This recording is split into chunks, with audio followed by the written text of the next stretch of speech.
Thank you for coming out on this really wild, weather-wise day.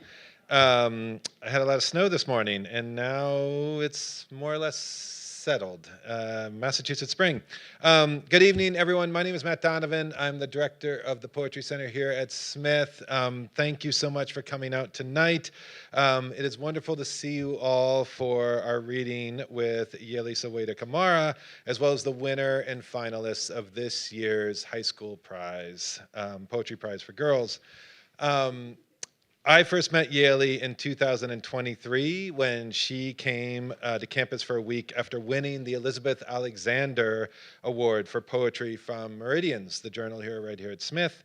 Yalie and I spoke for a while, and then I remember feeling so lucky to have met her and to have had the chance to talk to her about poetry and politics and Ohio, and we just gossiped for a little bit too.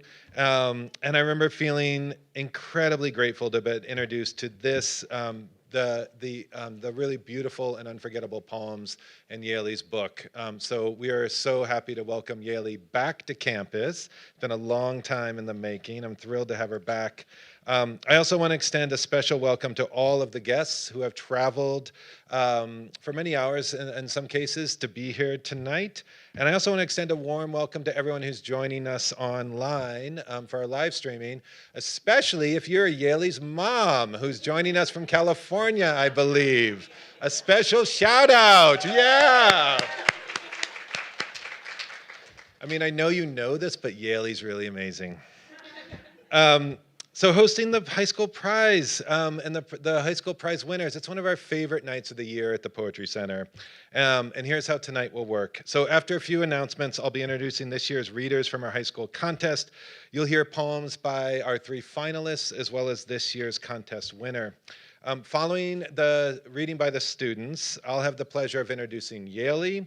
And then following Yalie's reading, she and I will be on stage where I'll have a chance to ask her questions provided by many of you if you're in my English 112 Reading Contemporary Poetry class. I'm really looking forward to that conversation. After Yalie and I have a chance to talk, Yalie will be seated right up here, as always, at the purple tablecloth, where she'd be happy to sign books, but also just to say hello if you want to come by and say hi. So please feel free to do that. I want to thank Tom Kleitis for streaming tonight's event, as well as our co-sponsors for this reading tonight, which include Africana Studies, the Department of English Language and Literature, and the Study for Women, Gender, and Sexuality.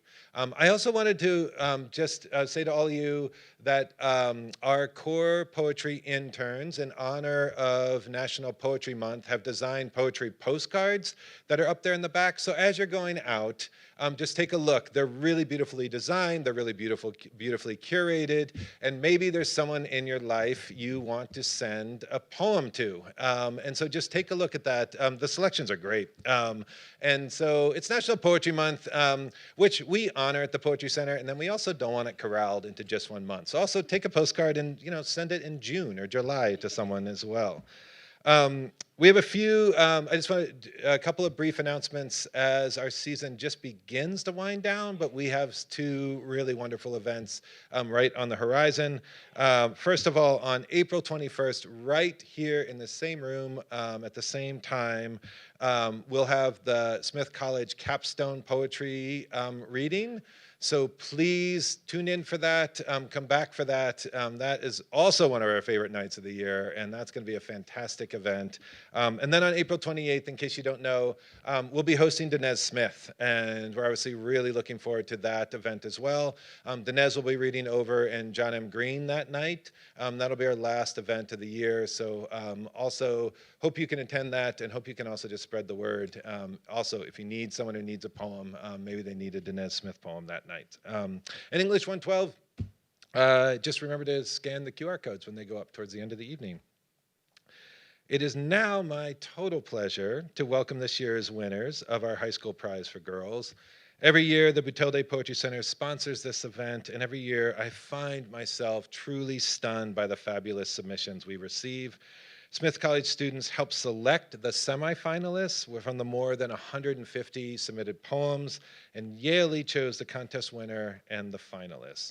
So our three finalists in alphabetical order are Cassidy Koo from Hunter College High School in New York for her poem Fragmentation, Penny Way from the Dana Hall School in Wellesley, Mass. for her poem They Say All Girls Are the Same, Jessica Yuhan Wu from Middlesex School in Concord, Mass. for her poem Bleach Haiku, and this year's winner is Hannah Hahn from the Emma Willard School in Troy, New York for her poem While the War Happens Elsewhere. Here's what Yalie said about the work of tonight's finalists. This is just a direct quote from Yalie. These poems are virtuosic, daring, and perspicacious, perspicacious, both in their formal expression and content. I am inspired by the distinctiveness of each writer's voice and quite confident that I will be hearing more of these poets' voices in the world and in the very near future. We're just talking about over dinner too. It is really formidable what these poets are all doing on the page, worlds away, for instance, from where I was as a writer in high school, and it's really inspiring and moving and thrilling to see already how accomplished their poems are. And here's what Yalie said about this year's contest winner. While the War Happens Elsewhere is a masterful work, a quiet storm. Through careful crafting of several imagistic narratives, the poet creates a polyvocal testimony. Part confession, part reportage, part memory, part meditation, this prescient poem implores its readers to deepen their capacity for empathy and ability to confront human suffering. At its core, this poem is a brilliant call to dignity. We are all in for a treat. Please welcome to the stage, Cassidy Koo.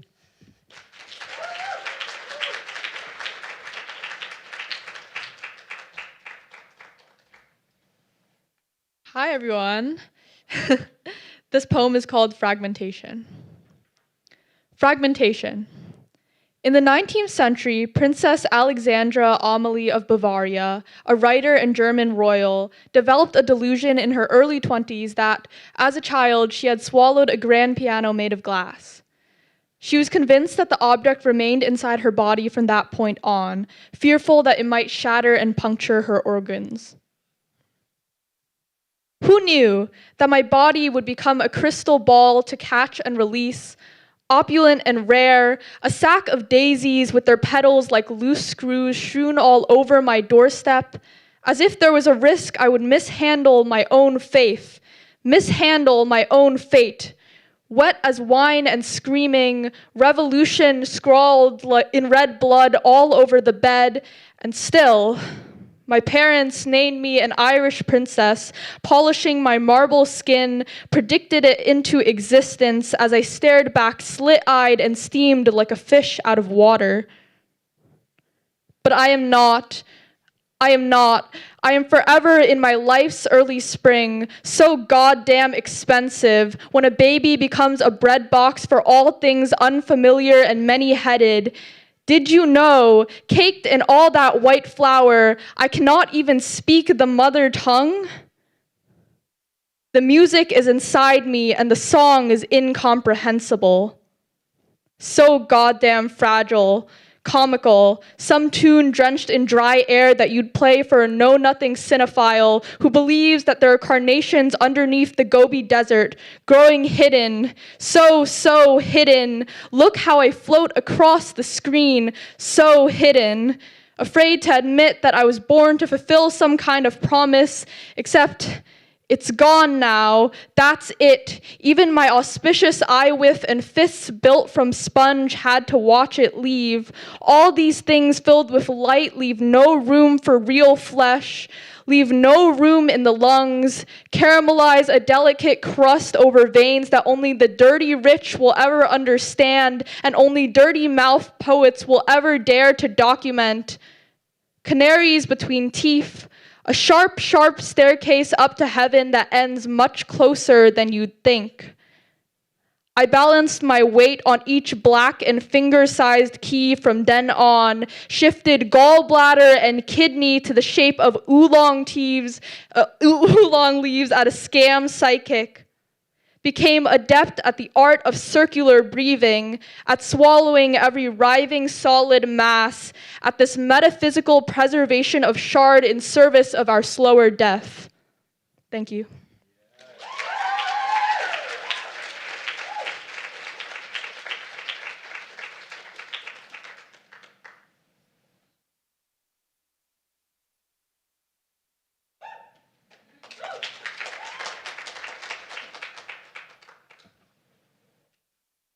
They say all girls are the same. I am pretty. No, I am not half as pretty as you. To me, you are a traffic light, humming in 3/4 time, and your hair is pounding against the green. And every time I blink, the sky turns into tinfoil and reflects your version of pretty. Your cheeks are always caught red-handed by sun, and your forged freckles shine like a gallery of deers and deers. Darling, you are the lingering superstition of fake email sign-offs. Do you not get it? You told me how time behaves like lukewarm honey, as if snail slow and loyal to gravitational legislatures. But I say I only believe in your type of time. You, asking me if your knuckles looked philosophical under fluorescence while brushing lint off your sleeve. You are a good American daughter. Your hair smelled like library dust and bergamot, so when you spoke about Derrida, I thought of seahorse and how the males carry the babies. How unfair it is that I carry you in every sentence. In class, someone said you got perfect scores again, and I said, of course you did, except this time your name appeared in my Spotify queue after Glass Beach and Eco 2K and smelled like ambition or something equally acidic. At my chipped nail polish, you laughed guiltless, because you always get them gelled, so I redeem myself with the rationale of performance art. You say art is dead, and that you're going to major in comp sci, but your lips are cherry red, and the coffee you spilled is symmetrical as divine entropy forming galaxies on the counter. Every time you tilt your head, an entire theory of consciousness collapses. I mean that as a compliment. Everything I say about and to you is a compliment, sweet and savory alike. I quote from you like a cult. 1. Your beauty is being a habit. 2. We're all just constellations of accidents. 3. My spirit is a breaststroke swimmer when rinsed in too much salt water, and that my silence has a pretty shape of sea glass. Whenever my shadow arrives late, it must have followed your scent again. You must have been walking somewhere bright. Your laugh left fingerprints on my window. There's nothing I can do about it. If I ever dream of you again, please rearrange my organs alphabetically and bend my crescented envy into a spoon. I hate that I love you. Thank you.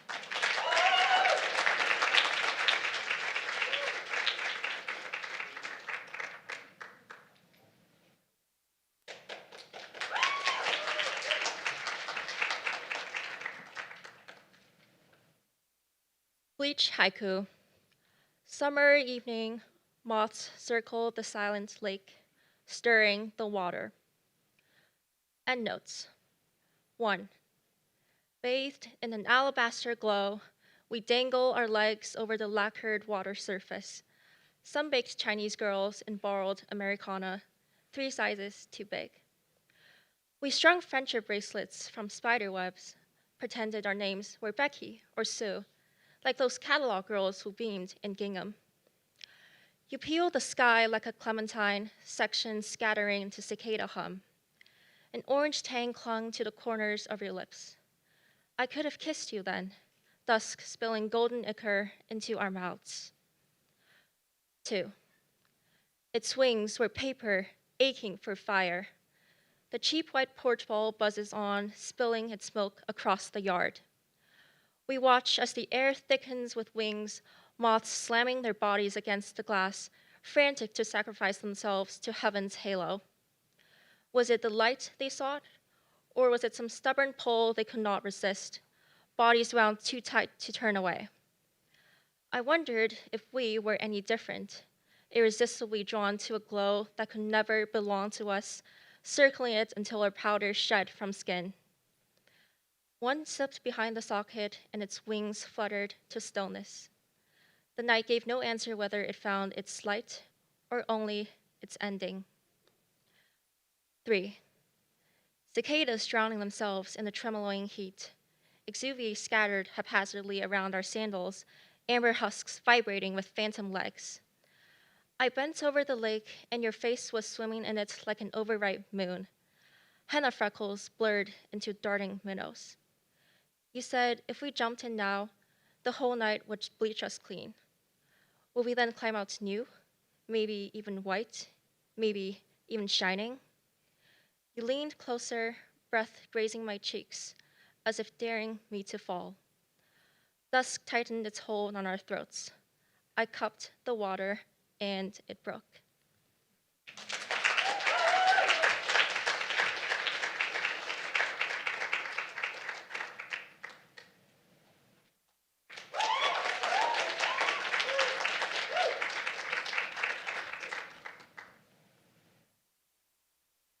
While the war happens elsewhere.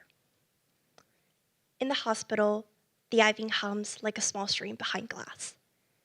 I watch snowfall in the Hudson by Riverside Park, quiet, gray, without destination, and think of a boy crouched behind his mother, somewhere far from here, where sky is louder. On the news, they speak of casualties as though they've never held a body, never brushed dust from a cheek. I think of the men digging through a broken stone for a shoe, a spoon, anything just to say, I am here. Here, the radiator rattles. The snow keeps falling, even when I stop watching. A woman cries in the next room, her voice tearing through dry walls like an animal with no mouth. Later, the nurse comes to cook for applesauce and water, until her voice gone, her eyes on the cup, as though it contains the name she has never remembered. I sit beside the window and touch the soft place under my jaw to remember I'm still in this life. Somewhere, a child is born in the middle of war. He cries, no one comes. Somewhere, a man wraps his wife in a sheet and carries her toward the sound of birds that do not belong to this country. Somewhere, a boy steps off a bus, his hands empty, but drawn to the chest as if remembering what they once carried. I think of all the tender things that hold us. I think of how the world breaks, how a mouth can open only to swallow smoke, how mercy moves slower than blood. How, when I was 6, salmon flooded so fast the street became a single brown throat. My father carried me through the current, through broken glass and bicycles, the smell of oil and rot. I saw neighbors clinging to rooftops, calling names that disappears into the water's open mouth. The current bit our knees, dragged our shadows down like something hungry. He said, hold on, and I held on. Thank you.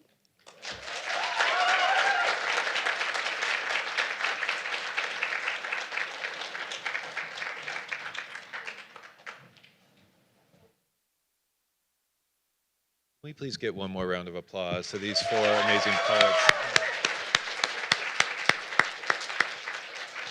That was really beautiful, and congratulations again to all 4 of you. That was such a treat to hear those pieces. Thank you.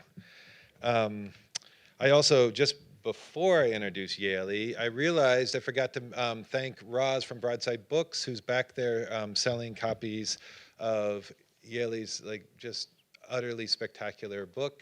So please be sure to drop by and think about picking one up after the event if you haven't already done so.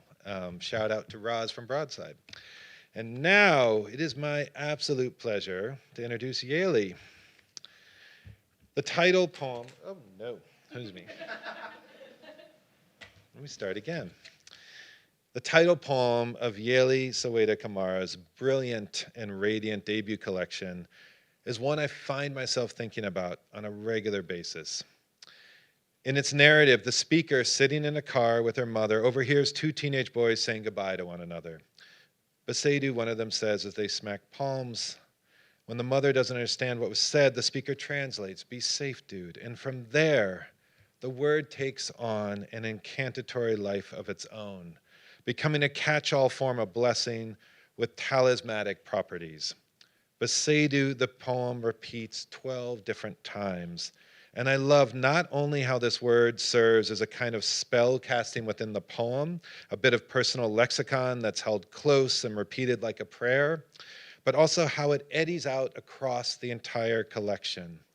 It strikes me as essential for the themes of Yalie's book, for instance, that the speaker, rather than inventing the word herself, inherits it through a moment of witness in the community. Two boys reach for each other, clasp hands, wish each other well, and it becomes something holy, something for the speaker to draw upon and return to during times of struggle or when no other words will do.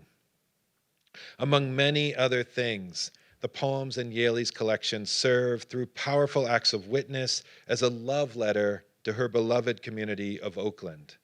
Discussing the origins of her collection in an interview with The Rumpus, Yalie said that much of the urgency of the book came from thinking about home and place and identity, and that she wanted to not only celebrate the richness and nuance of her communities, but compose correctives to the ways in which those places have been maligned.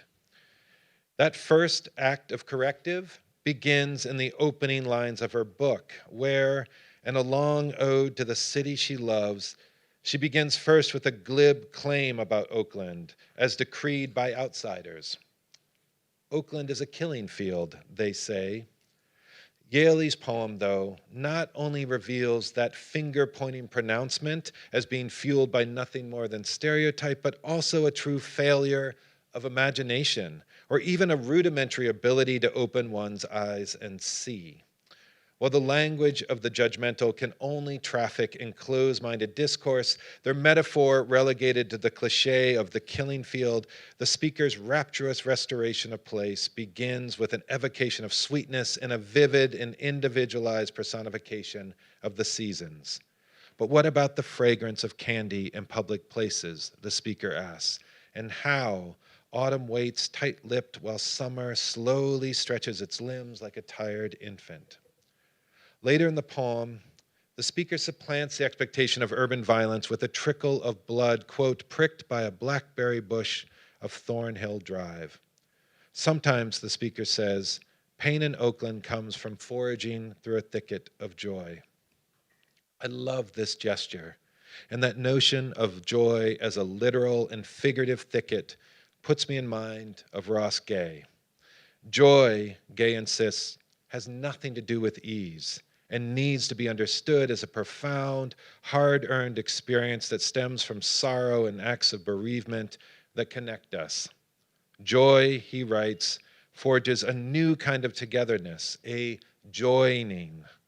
Yalie's poems strike me as hard-earned acts of lyric rummaging of America's numerous thickets, as they seek in any one of her dazzling myriad forms love and redemption and grace, whether through odes of place or grief for someone killed in the community, or celebrations of figures such as Gabby Douglas or Nina Simone.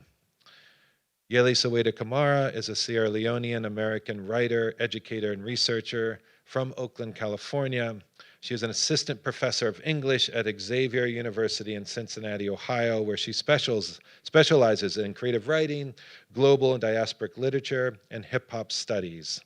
She was the winner of the 2022-23 Jake Adam York Prize, and Yalie Kamara's debut full-length collection, Besato, was published by Milkweed in 2024 and was the winner of the 2025 Ohio Book Awards.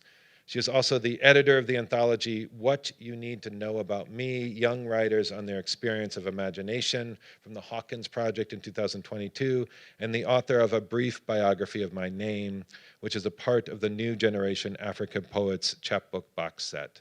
Please join me in joy in welcoming Yalie to the stage.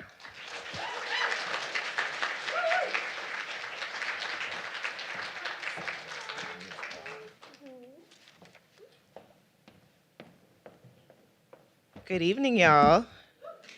How are you guys doing? Good? I'm so very happy to be here. Got a lot of thank yous. So thank you all for coming out here. I heard it snowed this morning. I was sleeping in. I couldn't be witness to that nonsense. So very happy that you guys are here on a cold day and that we're keeping each other warm. I want to thank Matt Donovan and Jen Blackburn and the whole crew over at the Boutelle-Day Poetry Center for such a wonderful visit and such warmth and care. And it's always a pleasure to return to Smith College. So thank you for friendship and community. I want to thank everyone who also is here tonight from the winners. So the finalists and the winners. I wanted to congratulate Cassidy, Penny, Jessica, and winner Hannah for the extraordinary poetry. And like I said before, I know that this is just the beginning for you all, and I'm just like really excited to see more of your work in the world. So thank you for gracing us with your truths and with the beauty of your writing. Yeah, so I think I'm gonna get, are those all my thank yous for now? Yeah, I'm gonna get started. Okay, so, time. I don't wanna be that guy. Okay, here we go. So, I'm gonna read some new poems and also some poems from Biseidu. And the first poem I wanna read for you guys is a poem called is anybody from Oakland, by the way, in here? Oh, look at that.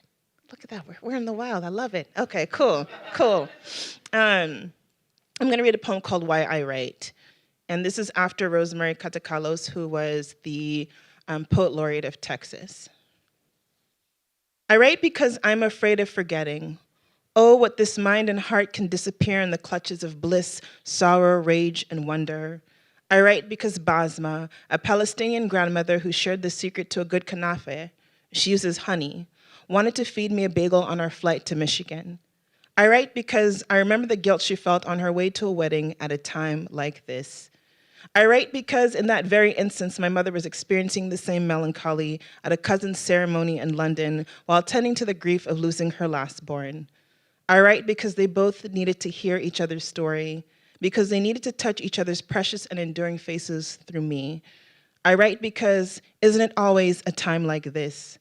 I write because so often we grin while wet, warm, and salted morning rolls down our cheeks, entering our parted lips, sinking into the rolling pink hills of our tongues. I write because only here can I imagine us growing a mouthful of daylilies in the darkest hour. I write because there needs to be a record of this simultaneity, how we build each other up as we fall apart and compel each other, brethren and sistren, to rise again. I write because this is a strand of love. I write because there is so much more to write about love. I write because I need to chronicle this wilderness and its manifold and gorgeous offerings, the pungent and sweet stink of the maracuja, the gooey opal of coconut oil sleeping in a jar, the flamboyant and perfect architecture of a bird of paradise, the chocolatey aroma of the Hoya plant whose petals I am yet to inhale, the sunset orange hue that blasts from a steaming halved sweet potato, the way it sounds when a loved one is listening. It is literally the Pacific Ocean undulating to creamy foam. I write because my mother's 2 fern plants grew Rapunzel long when she watered them and spoke to them in Creole. I write because my orphan grandmother had a 6th grade education but could speak 4 dialects. I write because she helped me win spelling bees. I write because sometimes I take the 27 bus and every old man that looks like my grandfather has got something to say, and we should listen, but failed to do so. I write because I never got higher than a B- in my 11th grade honors English class. I can remember the red ink strike through like welts across the essay pages. I write because I remember the bracket across my best paragraph. And so he wrote with no acknowledgement of my labor. I write because he said poets make no money in class weeks after learning of my interest in this art form. I write because he forgot to mention the divinity, prophecy, and power of poetry. I write because I must strain the humility from the humiliation. I write because it is my vow to not shrink the spirits of the people I am meant to nurture. I write because our world is populated with philosophers without degrees and doctors of philosophy who haven't earned their degrees in humanity. I write because of the mercurial and ephemeral nature of shame, how we can repurpose the almost derailment of destiny. I write because it is a strand of love. I write because I forgive my English teacher. I write because people are living and rotting in cages. I write because people have lived and rotted in boats. I write because it constitutes the separation of families. I write because slaughter is a worldwide and storied tradition. I write because slaughter needn't be our tradition or inheritance. I write because I must remember that my little sister Jenna, taught me that the only way to make the world better is to find one of its aching holes and press my heart into it. I write because my father's voice has thinned from thunder to wind. I write because one nephew is losing teeth and the other is thinking about college. I write because my sister Kai is growing golden raspberries and plums and learning lessons from the Almighty in her garden. I write because my sister Famata is up at 4 a.m. preparing to check the pulses of the incarcerated. I write because God told me to. I write because God forced my hand. I write because my folks named me Gria, which means God whispered it to them first. I write because I have no choice but to be tethered to possibility. I write because faith is a muscle and hope requires rigor. I write because we deserve to be healed and healing is a birthright. I write because I forget this so often and we must remember.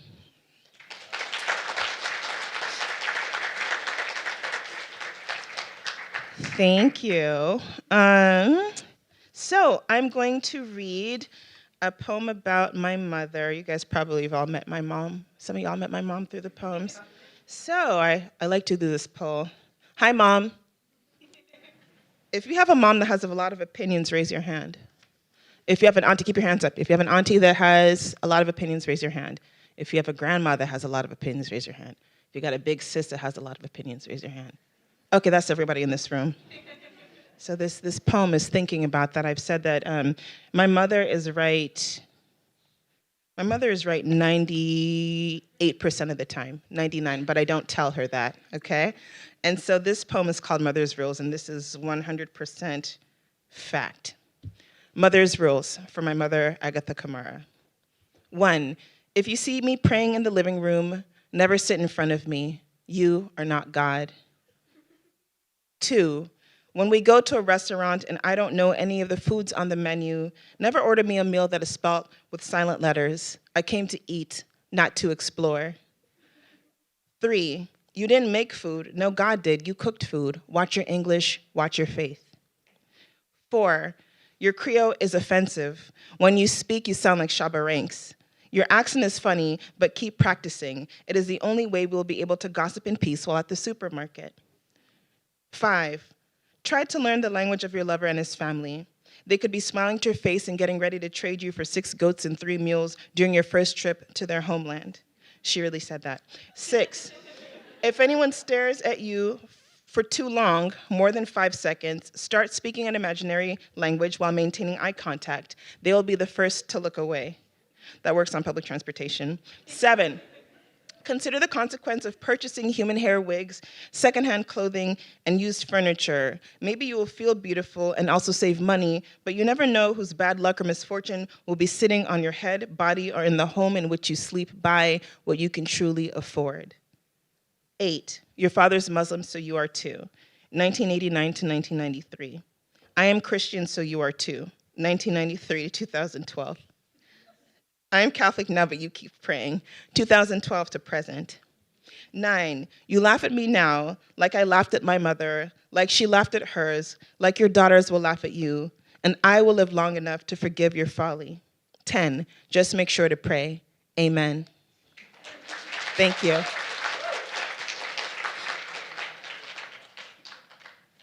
So speaking of Oakland, I'm gonna read a haiku. Haiku's called You Can't Touch This. Does anybody know what that's a reference to? Some of us in the building who are maybe over 40. MC Hammer. Okay, so this is a haiku that kind of distills part of my childhood. So it's called You Can't Touch This. Oakland, California, 1990. My 6th birthday gift was a pair of hammer pants made of real kente. That's it, that's all. So my people from Oakland who are far up there, where are you from in Oakland?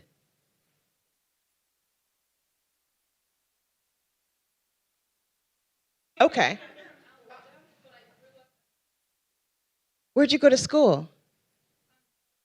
Okay, was Zendaya's school, right? Okay. I'm still claim you, Oakland cousin. Okay. Okay, I feel it from you. I hear it in you. No, it's all good. I'm claiming you. Who else? Was there somebody else from Oakland up there? Was it just one? Yes, where are you from? Okay.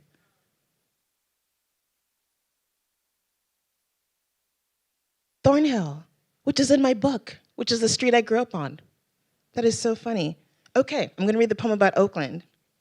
Oakland is home and home is myth. And this is also for anybody who is from a city that has a reputation that doesn't live up to the truth or the beauty of the place you know it to be. Okay, so this is A poem about Oakland, okay? And for anybody else who feels like their city is like a sister city to Oakland. Oakland is home, home is myth, for my sister Chanel Celestock. Oakland is a killing field, they say, but what about the fragrance of candy in public places and how autumn waits tight-lipped while summer slowly stretches its limbs like a tired infant? The upper level of the MacArthur BART station smells like Palmer's cocoa butter because being ashy in the town is worse than jaywalking.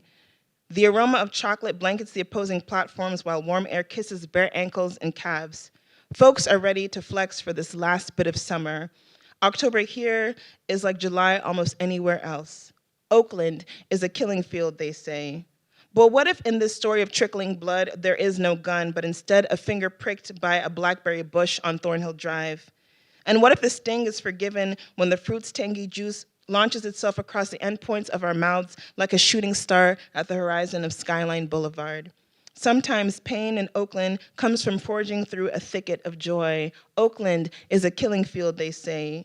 But what about ritual rising from downtown's liquid belly? Amoeba-shaped Lake Merritt is the largest man-made body of water in America.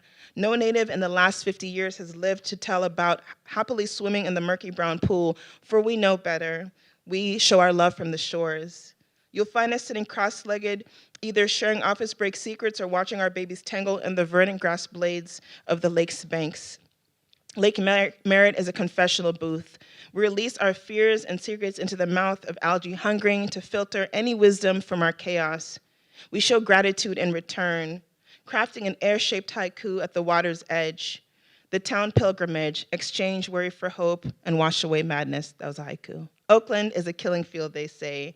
But what about Raphael Sadiq's voice and how it coaxes the fog to burn invisibly, or the silver-haired stranger who makes a paper plane with a little boy he just met at the Fruitvale BART station and then teaches him how to mischievously fly it down the 54 buses' narrow aisle? What about our Michelin food rating surveys? The way we walk slowly past Mexican, Ethiopian, and Korean eateries just to make sure that the food is good enough for Mexican, Ethiopian, and Korean folks to eat there too. Oakland is a killing field, they say. Oakland is a killing field, maybe, they say. Most outsiders quietly confess to not knowing which is better, to approach the town with a fistful of flowers or frame covered by a bulletproof vest. They fidget while we walk past, the keys to the town's front door jingling in our pocket. Wise, sassy, fickle, and human, we are the buck-toothed city that made you wish you never wore braces. Land of dirty concrete and sunshine, land of the slain and ever rising, land of Tom Hanks and bullets, and I'll add Marshawn Lynch also, land of sideshows and Market Hall, land of chow mein and pine trees. It's true, our contradiction is dizzying. We fall and get back up again and tell you that we didn't mean to make our mistake look like a dance. All that big booty attitude in those small Bay Area jeans. How many times have they told us that we are marred and marked by the failures with which we thirst to atone? Yes, we mourn, but let us celebrate. We are warriors, go Warriors. Hello or goodbye, they extend reluctant salutations, and still we let them into our living room. Oakland, they call you riotous, though you're just a mouthful of pop rocks. To claim that your nightfall is endless is easy. If they knew how to read the darkness, they would have figured it out by now. The object that casts the biggest shadow is the one closest to the light. Thank you. You guys doing okay? Yeah? Okay. Can I read a love poem? Are you guys into love poems? Cool, okay. Hi, Matt. Okay. It's his poem, so I was like, is it okay if I read it? He's like, yeah, it's cool. So we had a little talk. So this is for Matt. This is for my partner's hands. The poem is called Your Hands Are the Sighted Sight. Your hands are the sighted sight of your own corporeal wonder and praise. These 10 digits that sprout from the 6'5" infinity of you are worth note and song. Do you recall in October that they were my introduction to your body? Back when we were all Google Voice and SMS, I asked if you had tattoos and you texted a photo of your left thumb and the evergreen that was stamped on its peach flesh spine. I marveled at the tiny, lonesome tree floating in the majesty of this appendage. I already knew I liked the hand I could see so much so I heard my own whisper spiraling in my body. Hot damn, I said to myself as I zoomed in on your clipped cloud white nails, so fresh and so clean I could not imagine how you lived, how you breathed in your own life elsewhere. I already liked the hand I could see, and coming to think of it, I also liked the hand I could not see, but would come to know weeks later across the scape of my back when you held me politely and our first hug so preciously as to not ruffle even a single fiber of my linen dress. 20 minutes later, your index would guard a fork full of lamb from your plate to mine. Did you know this kind of kindness undid me? How, without prompting, you wanted to share a delicious bite, short of knowing if I deserved such a thing, but were telling me I did? I watched them closer. At the bar, how they were laced under your chin and you stared at me with the attention that unnerved me and made me realize it is possible to listen with more than ears. I'm so happy that you love your hands and that I get to learn the biography of your gentleness and your fear of destroying what is in your possession and how it began when you broke your friend's ornament in kindergarten. And I think of the burden of such a story and how pain might make you so careful that you know how to hold air without even scratching it.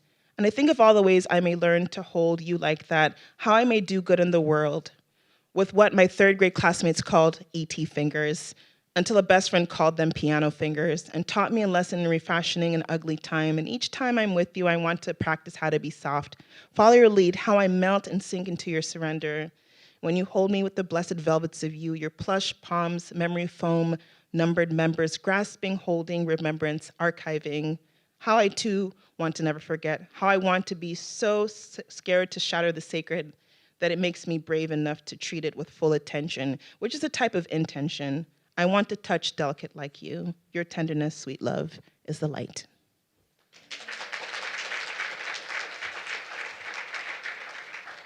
Thank you. Okay, so I think the next poem I want to read a poem called Space, which is thinking about childhood and how I was playing a game when I was really young, probably in first grade or kindergarten, where I'd misspell my name. And this is based on a true story, but I think it was one of my first lessons in learning about how sometimes adults don't see you or don't know how to see you properly. So this is a poem based on that. Does anybody have a name in here that's often misspelled or mispronounced? Okay, yeah. Okay, so quite a few folks in here. Okay, so this poem is called Space.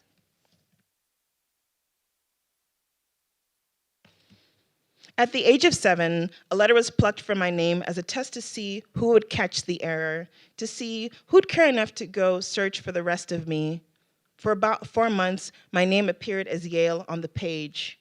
A part of me wonders why some names are sweeter than others and become the nectar that pools at the base of our memory. Would anyone let Zabel, Richard, Elizabeth, or Sinclair escape from the 9th letter of the alphabet? Me and my broken name, less heavy than before, began to float away to somewhere else. No search party was sent to check between the monkey bars, under the desks, my cubby, or the palms of my hands. There was no red pen to correct the flaw. Nobody else played the game, so there's no record of the joyful sound that was made when the long-lost me found the small brown eye. Thank you. Okay, y'all read the book. Do I have any requests?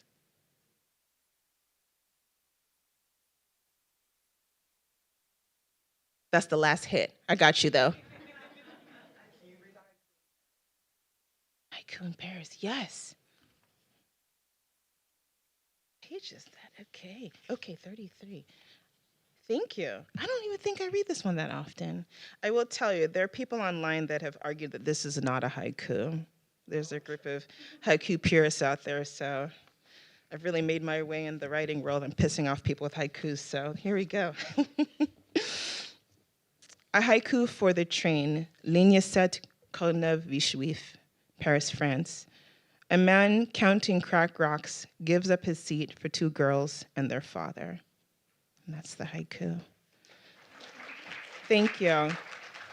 So these are a series of haikus that take place on public transportation, just kind of things that I've seen that make me sort of wonder about what we know about people and what we don't know about people and humanity. And so that was something that I saw.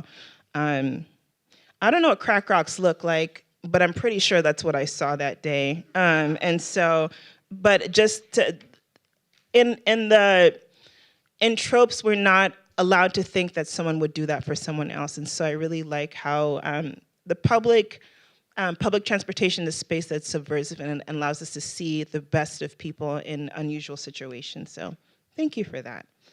I'm going to read a poem called Grab Bag, May 1998. And so these poems are pretty autobiographical, a lot of them, and this is thinking about education. And I will say that there is a bit of a content warning here on sexual assault, but this is thinking about sex ed in 1998 in Oakland, California. So here's the poem, and thinking about that experience, and then decades later learning about what that meant to me. Grab Bag, May 1998. After watching a grainy video of a million sperms swimming upstream in pursuit of a singular egg, followed by a short film imploring boys to wear loose jeans in order to preserve this very count, we arrive at this week's highlight, and most of the reason why I decide this will be the first and only time I forged my mother's signature on a permission slip. I don't think she knew I did that. The magical sex grab bag.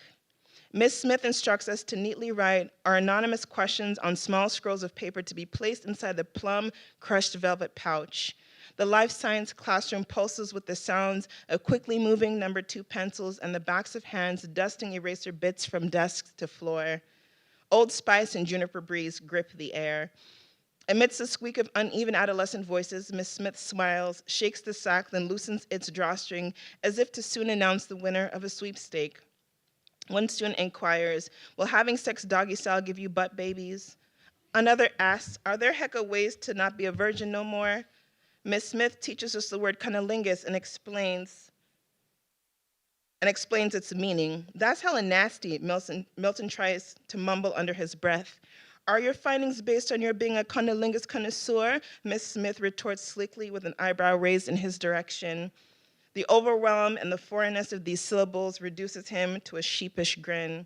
His butterscotch face crumples to the form of a rare and quiet defeat.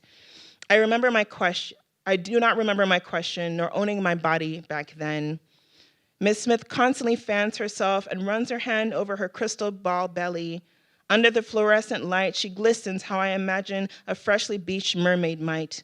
She'll be leaving us in a few weeks to have her baby. She plucks the next question quickly, then squints as if shooting lasers onto the squiggle of words, shakes her head and rolls her eyes. She thinks someone in this class is playing. I'm not even going to answer this one. Marshall, who is sitting next to me, nervously chuckles with a bit of her tongue peeking from between her gapped teeth. She read my question. She cups her hands onto my ears and whispers, how come niggas always trying to make you suck they dick? I snicker breathily so that she won't feel alone. Marshall and I are quiet for the rest of the class period. Ms. Smith keeps talking, but I no longer hear her voice. A disappointment rings in my ears. Sex ed is over for me. Ms. Smith becomes what I attempted to escape, the deadbolt lock over a girl's body, the untrained hand too rough for the tender and growing. 2 decades later, I wonder if Ms. Smith has learned the texture of peril, how to use the thorns of language as a guide to the center of its fruit before disposing of it in haste. I imagine what variation the question would have merited a response from Ms. Smith. How are boys learning to use their bodies like weapons, Ms. Smith? Why doesn't he want to hear my voice, Ms. Smith? Why doesn't he know the difference between a request and a demand, Ms. Smith? When does the soreness subside after your head's been shoved into the center of a boy's body, Ms. Smith? Can I say no, Ms. Smith?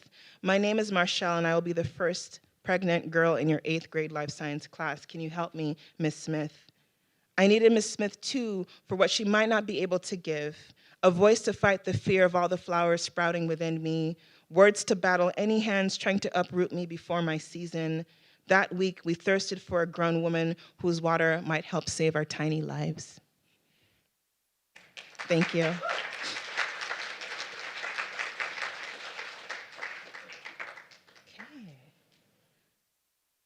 I'm going to read a poem about Gabby Douglas. Got some Gabby Douglas fans in here? A couple? Cool, more than a couple, excellent. So this poem is thinking about Gabby Douglas. What page is this poem on? Give me 1 second. Oh, there it goes. So this poem is thinking about Gabby Douglas and how she, kind of ran so Simone Biles would fly. She's done a lot of amazing things, set a lot of amazing records. And I remember as she was winning awards for America, there were a lot of comments about her hair and a lot of comments about her appearance, as if she didn't sweat all this much to win all these gold medals. And so I was thinking, if Gabby Douglas were my little sister, what would I do for her? If she were my little sister, she'd probably have a lot more money than me. So I'm like, next thing is haikus, love letters. So I'm thinking about ways of restoring imbalance. And so this poem is thinking about that. It's a bunch of haiku, love letters to Gabby Douglas, and I'll just kind of use my hands to sort of note the different haikus. Haiku love letters for Gabby Douglas. Nappy wins the gold. Metal hangs from 4C curls. Your head holds glory. They said focus on your edges. They must have meant both ends of the vault. The problem is you love yourself whole. This is the most dangerous act. Bend but do not break. Your backflip a metaphor for this whole Black life. If you'd placed your hand on your chest, then we wouldn't have heard your music. Gabby, come knock on our doors. Ask us what we've named our dolls and daughters. While mothers pray for your flight, babies watch your wings caress Jim skyline. We hold you close, smile when we touch the forests that grow on our own heads. Thank you.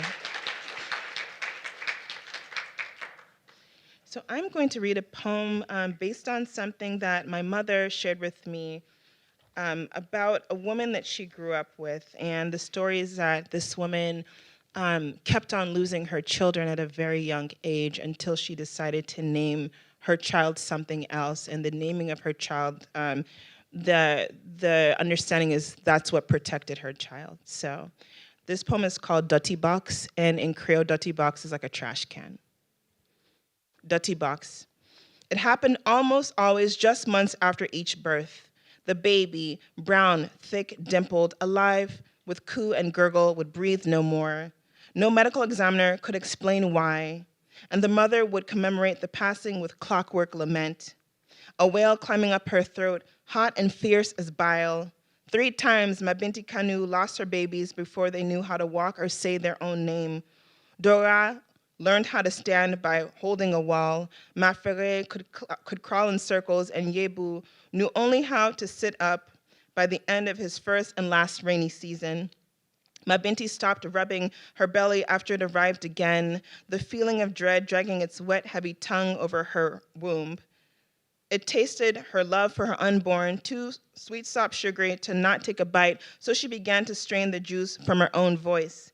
Dutty Box, she started to call the unborn, named him Trash, gliding her fingers across the watermelon print of her stretch marks. Named him something too bitter, the blessing, to sour the amniotic fluid in which he floated, to rot the umbilical cord, to wrap it in filth and refuse in utero. It worked. Dutty Box swam through Mabinti's birth canal, a fake, filthy, so real, he was unwanted by the hand of the beyond. How do you turn death's stomach?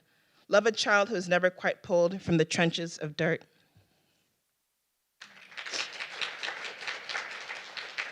Thank you. I don't know I don't think my mom's heard this poem before. This poem is called Because My Mother Says Don't Repeat This, You Must Know. And so just a little bit about this. I heard some really interesting stories about my aunt, and she was just telling them very casually when we were together on vacation in a hotel room. I told my mom, I was like, I gotta ask her those questions again. My mom's like, you can never ask her those questions again. You can never, ever ask her to repeat what she shared. So this is what I remember from memory of that conversation. This aunt in my collection is called Auntie X. So, sorry, Mom. Because my mother says, don't repeat this, you must know. That in the early 80s, Auntie X moved to New Jersey, though I'm not sure where she lived. Perth Amboy, Newark, Orange. At some point, she worked in the hospital, probably fluffing the stiff pillows of elders or even using a bare thumb to lift dribble from a thin lip. The older folks loved her, the first African they'd ever met. Weird British spelling, pretty good English though, charming in American adjacent way. By her own admission, she was too cute for her own good. Auntie X was all mahogany, a head full of dripless jerry curls, staccato laughter, small waist, and a bad winking habit. Her hip action like a slow motion metronome whenever Bunny Mac was on rotation at the disco.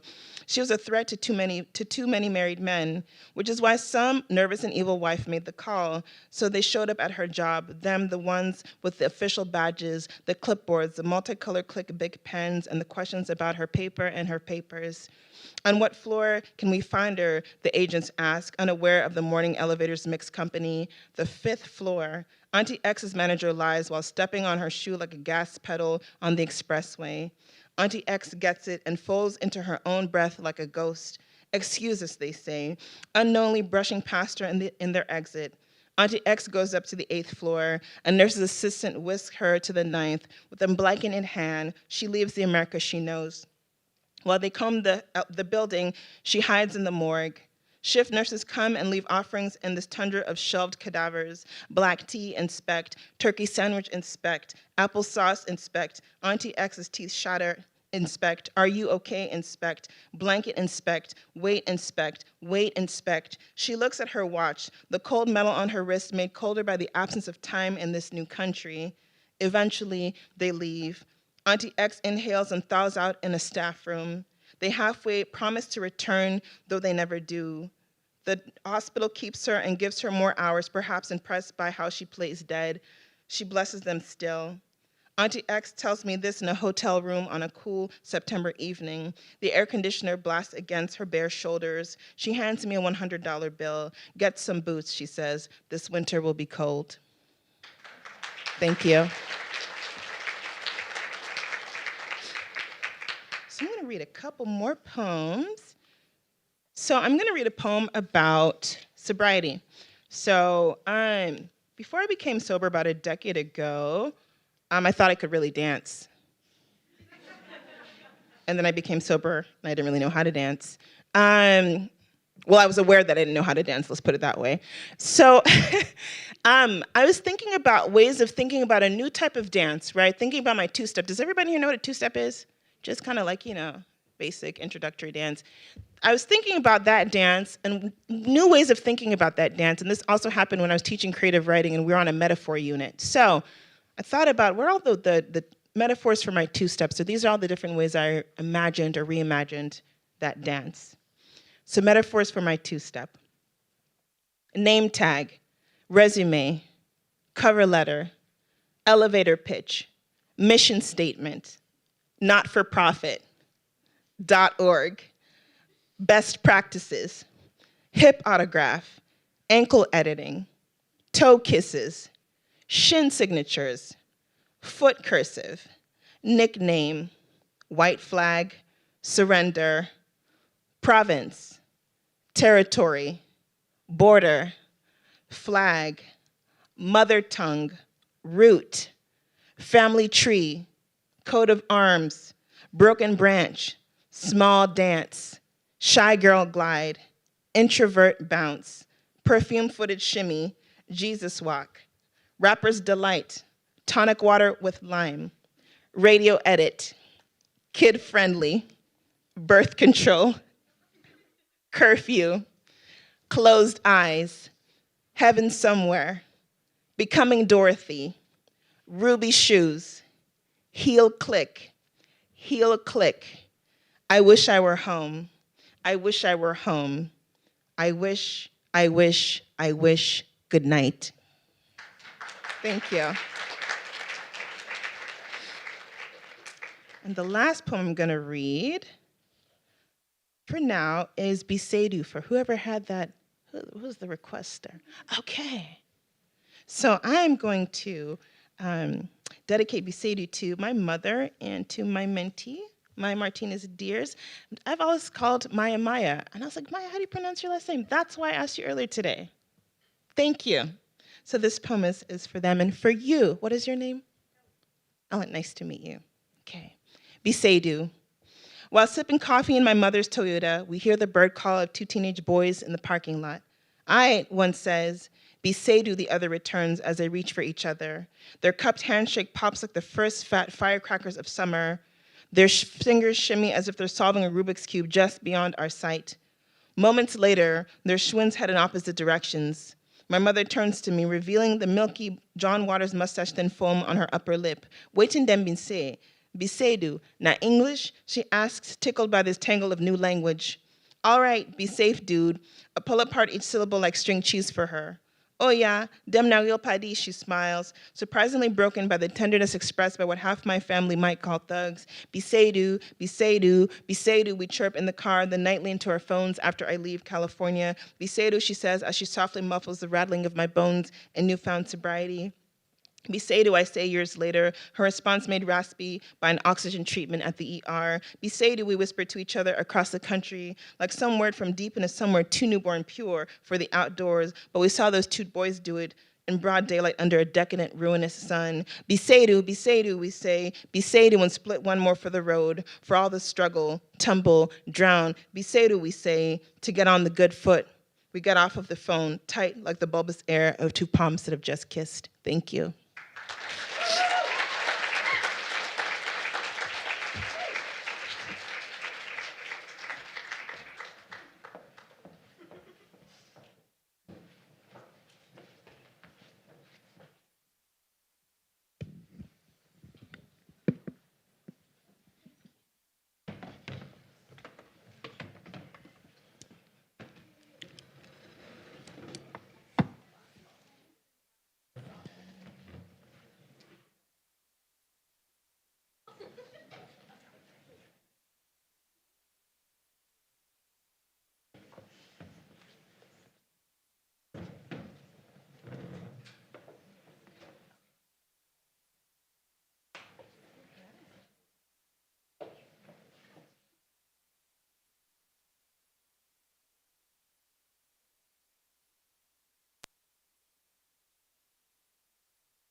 Before anything else, can we please just get one more round of applause for Yalie?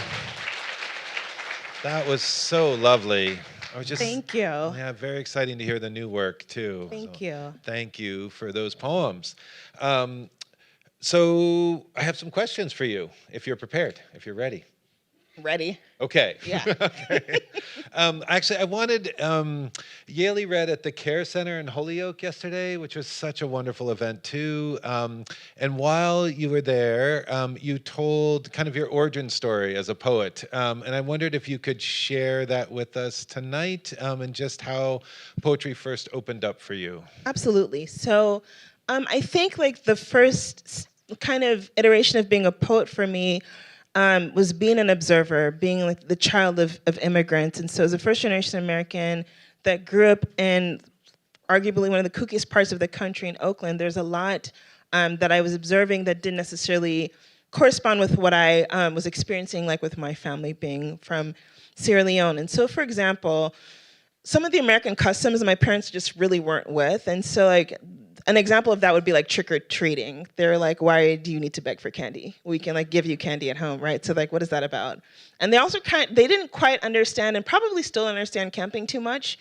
But there's things like that I was like, okay, that's like at some point it's painful when you want to like fit in, and then at some point it becomes funny. And so I was kind of trying to piece together kind of differences and likenesses. And so part of that the beginning of poetry for me was observation. And I think the next stage of that was I went to a middle school and elementary school that kind of promoted and was excited about creative writing. But when I got to college, it kind of or high school, it kind of stopped. And it became something that was about rote memorization and being able to analyze and sort of regurgitate what you're told. And so I didn't realize until I was watching a documentary, happened to watch it during spring break, happened to just like turn to a channel with a documentary that talked about the first National Youth Poetry Slam competition that you could be a young person and still be a participant in poetry. I was kind of told that you could not be a participant in poetry by virtue of there being no spaces in my high school. So I think the other part of it was being able to find outside sort of communities that allowed me to do writing. But had I not seen that documentary, I don't know if I would have known that. And so that was really important and powerful for me to be able to do that and to be in spaces where I could start to write. Also stories that I didn't necessarily see growing up. And I wonder if you guys felt or feel that you were represented in the writing that you saw in high school. Some folks? Okay, so I'm not alone in that. So it's just kind of feeling like there's something that needed to be written that hadn't been written, or to be able to see myself was really important. Yeah, thank God you just happened to land on that channel that day. Yeah. I mean, I think this is a thing that happens in high schools all over the country. It's both the pedagogy and the curriculum around poetry can be something really off-putting. It can be something that is very distant from a lot of people. And yeah, I'm glad you found that door open somewhere else. Yeah. What is it about poetry for you? What does it offer to you that other genres of writing you think don't offer you or afford you? I think that, well, part of it is I want to say it feels like it sort of imitates or mimics or sort of reflects human conversation, dialogue, and the ways that we can be with each other. I think that like poetry can capture a gesture, can capture a touch, it can capture a particular intimacy that may get lost in other forms or longer forms. So there's something around concision and urgency that I think that poetry can allow, and a sort of softness and tenderness. And I think that because there's so much variation in the form too, I'm drawn to that. And I come from a family of storytellers, just people that tell stories. And actually my first name, I mentioned this in the first poem, is Yalie. Comes from the term Jeli Muso, which is a griot, a caste of female griots from the west coast of Africa. And so like my parents quite literally named me that. They wanted a medical doctor. They got a poetry doctor instead. So we kind of split the difference there. I love the idea of a poetry doctor. Yes. And also the idea of concision and urgency, being privileged in poetry. Yeah.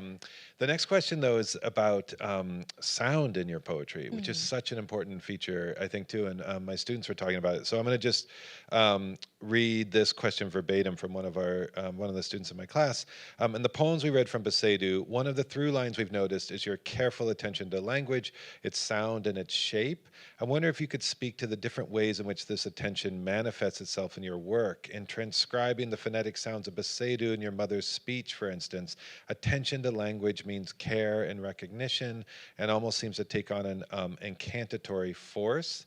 So could you just talk about how you're thinking about sound in your poetry as you're writing it? And I don't know, maybe that relates somehow to poetry's oral tradition for you as well. Well, that question is so gorgeous. I was just kind of like, getting lost in the sounds of that. Thank you so much for that question. I think for me, like maybe things with language come from English not being my first language. And so there's particular words or expressions that exist like outside of English that kind of attune my ear to language. I also think I'm just like really excited about music, and I grew up in a household that had a lot of music from all over the world. And all over the African diaspora. And so I grew up listening to songs that I didn't know what the meanings were, but I trusted the melody, and there's something that moved me in that. And so I think like my ear's been attuned to sound because of that. So language acquisition, what my parents like sort of exposed me to. And I also think that there's a sort of like, they're kind of priming me for fearlessness around the things I didn't understand through music. And so I think that was happening. And I also I really love jazz, and I love hip hop, and I love music that is, and I really love gospel music that is paying attention to cadence and rhythm and stretching words or making words, like chopping words. And so I think that's something that matters to me. And I'm also maybe interested in that because my very beginning with poetry was through spoken word. And so I think that there's something about privileging orality and message that shows up in that. And like when I'm thinking about my poems and when I'm writing them, part of them is that they have to not only read well, but they have to sound good to me too. And so I think that's you kind of can't extricate the two from each other. Is reading them out loud as you're revising them, is that an important part of your Absolutely, your process? absolutely. Unless I'm in public, then I try to read it in my head. But yeah. That's great. I'm going to shift gears a little bit. This is a question about place, and we were talking in my class about how your poems are so tied to place and full of so much complex love for home. One of the students was asking, though, I thought this was interesting. I'm curious if your relationship to home changed at all during the writing of the collection. Did you understand Oakland, home, the places that shaped you differently after writing these poems? Yeah, I love that question. I think I was homesick when I was writing those poems. I'm very proud to be from Oakland, I'm like proud to be from Oakland when I'm in Oakland. But I was at Oakland from a distance, where it snows and you need gloves, and it's not sunny all the time. And there are particular things about home that I think I was able to see at a distance, and also like through research too.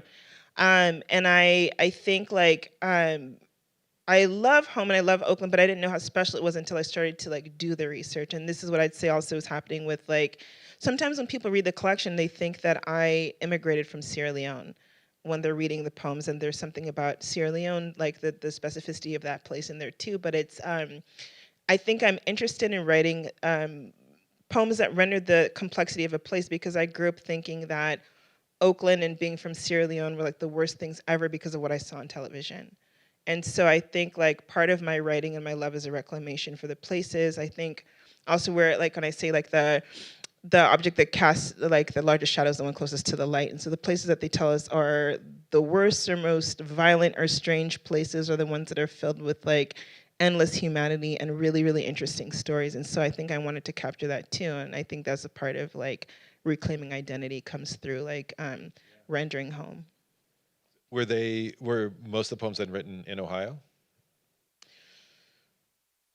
I'm just that doesn't really matter. I'm Midwest, largely yeah, in the Midwest. Yeah, I'm just wondering if the vantage point in the distance actually afforded your ability Totally. to write the pieces. Yeah, Yeah, given how you're describing it. Absolutely. So Bisedu, like the actual event happened 5 years before I wrote the poem.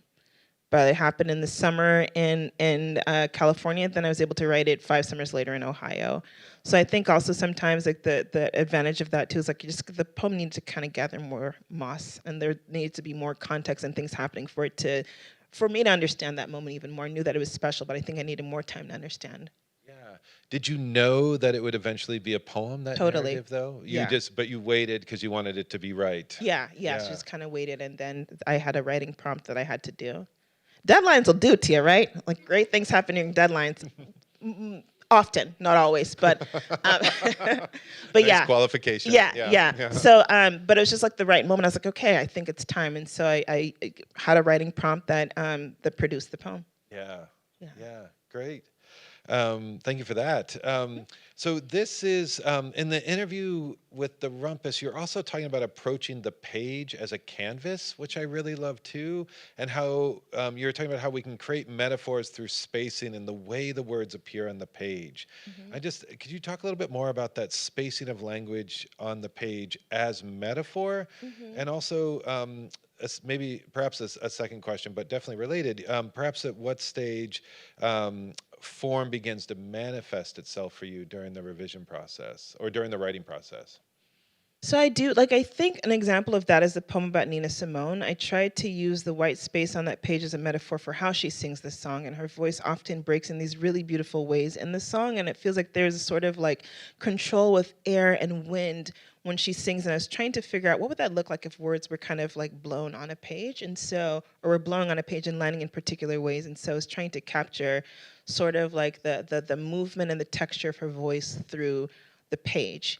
And another poem, like the metaphor for my two-step, that there's white space and the metaphors are a little on the left and a little on the right and a little on the left, and so they're supposed to imitate a two-step on the page.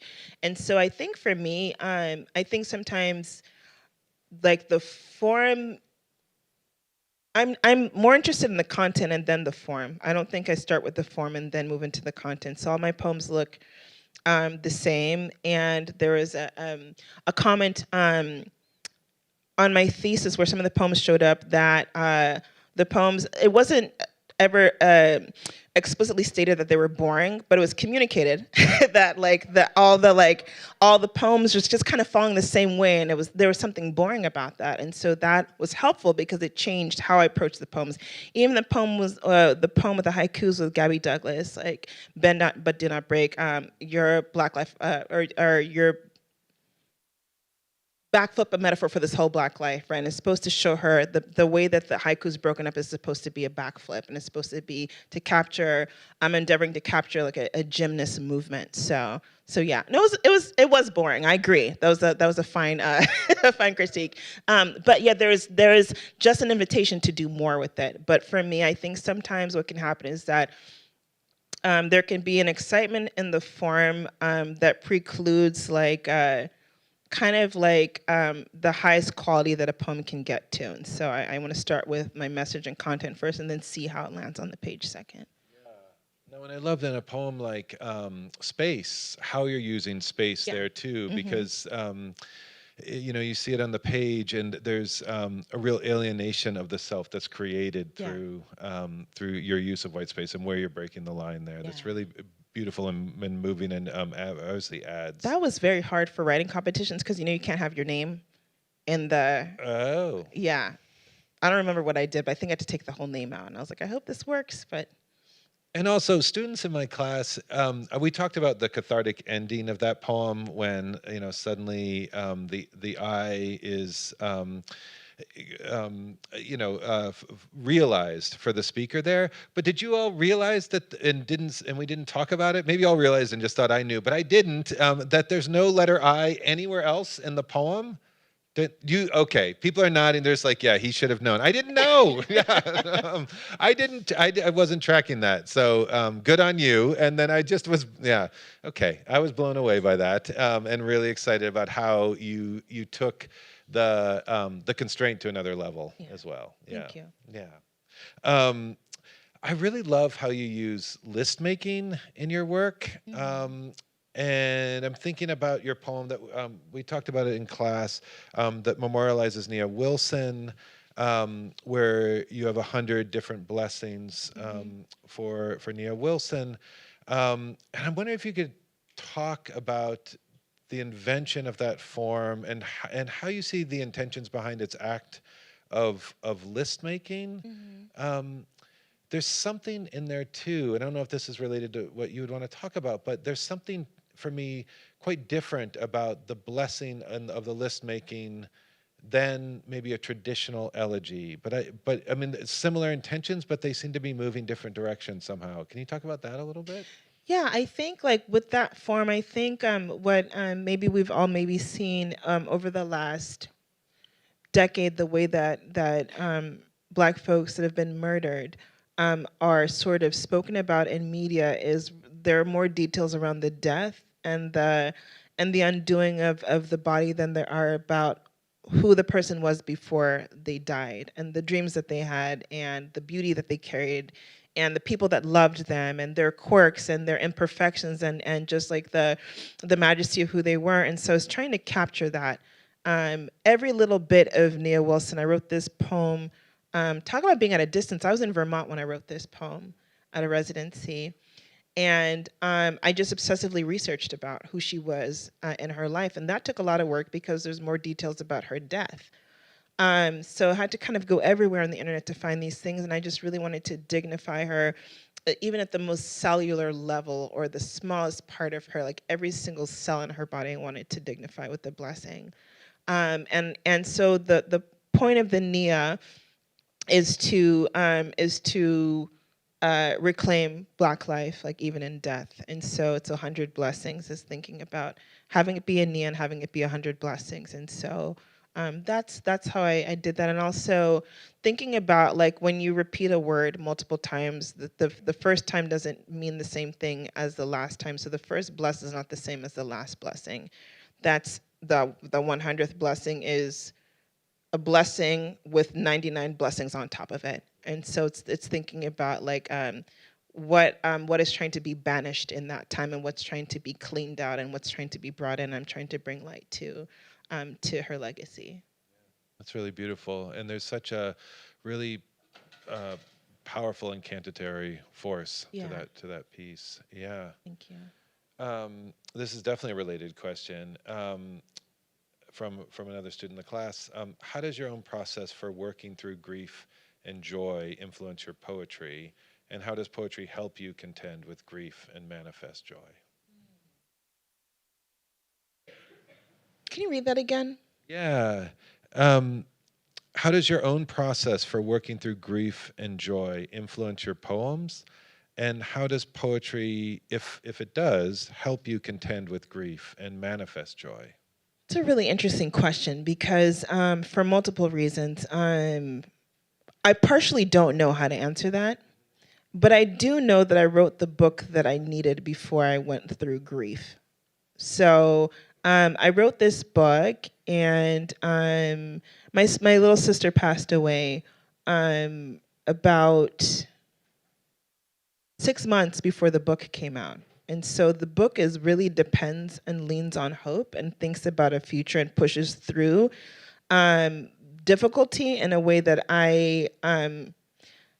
it's harder to write this way in grief, but I was able to write this way before. So I think it's looking at, and I hope to write again in a way that is like pushing through that. But I think for me, it's like looking at those old poems. And I think it's also thinking about poems where there's a confrontation of that, or that there is like a processing of the real time of grief, and also whatever spaces really articulate the fact that grief is not a linear process. And so those are the things I seek, and I also prayer is helpful for me too. So I seek it in that. And what was the thing about joy? Yeah, I mean, does poetry help you manifest joy? Absolutely, Yeah. absolutely. And I think poetry manifesting joy is also in conversation, or it's observing things, or it's going to the museum, things that we think about, been thinking about what is the definition of poetry, but maybe it's a transformation. So I'm looking for spaces where I can cite transformation and feel transformed. And so those are the places. And I do think that poetry can absolutely manifest joy. And I think that's often done collectively. Yeah. Yeah, and I see what you just said there related to what I was talking about with Ross Gay earlier, that the idea that there's no, joy is no simple or easy thing. And it sounds like how you're talking about the process of writing the poems is evident of that too. Absolutely. Yeah. I'll just ask 2 more questions, if that's okay. Absolutely. I really want to know about your relationship to haiku, and what haiku affords you that maybe other forms don't, what you're drawn to there. And also, forget the haiku haters. Yeah. Yeah, I mean, you obviously have. They're a tough bunch. No, I haven't forgotten them. Yeah? Yeah. But I think for me, I just think that there's so many incredible poetry forms, and I'm just so moved by how can you capture so much in something like 17 syllables. I know that it can vary depending on your approach to haikus, but just thinking about that, for me, it's originally a stress buster. I used to write haikus when I was pissed. And it's very helpful to just get it out and be done with it. Or something strange happens and you write haikus and okay, that's exactly what that big thing was right here. And so it's thinking about how can you sort of change the size or the mood of a moment that you've experienced. And so that's what it means to me. And so to even see what I saw on that train in Paris, I'm like, that was so huge. How can I could write forever about this, or I could just write this haiku. And I feel like for me, haikus almost feel like Polaroids. Yeah, they're just a quick snapshot, and you have it. And it's a note, and I could talk forever about what that means, but I was able to find the best shorthand for something that was really moving to me. And were you just talking a second ago, is the haiku sometimes as a vessel for rage? Something really Totally. angers you? Yeah. I'm a lot more chill now, but I used to have a really long commute, and there's things that bothered me. Yeah. To work and from work and at work. Yeah. But is it the compression and somehow heightened the urgency in haiku form? Yeah, and the thing too is for me, it was a vessel for humor. So I just would write things that were kind of funny to me that, well, they weren't funny at the time, but I would sort of repurpose that into something funny. So, yeah. I love thinking about the form that way. Yeah, absolutely. And the last question is related to our 4 fabulous poets who read for us tonight. I mean, this is such a horrific time, and I don't know if you want to connect your answer to this moment as well. Okay. But I just wondered if you had advice for young aspiring writers. Yes, this was advice that was given to me 23 years ago. And the advice is, if anyone tells you to write differently or not like who you are, run the other way. And that was very helpful. It was given to me by Dave Eggers.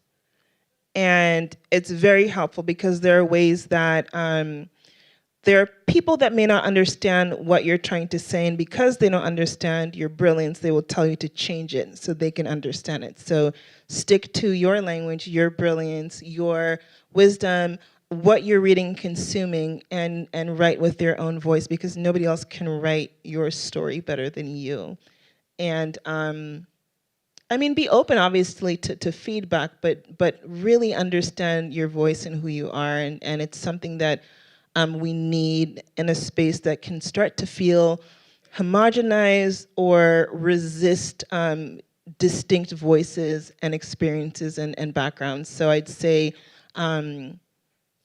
really find your people that can read your work and be in spaces of community, and don't let anyone turn you around or pull you away from your voice and your magic.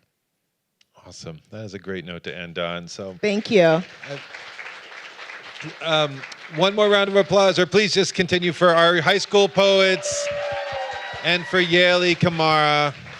Thank you again for that beautiful reading. My pleasure.